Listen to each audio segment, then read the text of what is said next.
Hi, my name is Quintero. I'm a senior interior design major.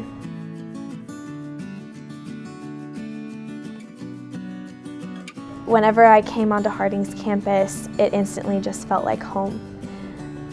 The people that I met, the conversations that I was having, they were just so encouraging and were lining up with a lot of the things that the Lord had been speaking to me up to that point. One of the biggest things that makes Harding's interior design program so unique is the relationships. We have two main professors that are amazing, hardworking women who have really put their heart and soul into this program and into each one of their students. They are our professors, our mentors, sometimes our moms, and they just care about us so much as people and also as professionals.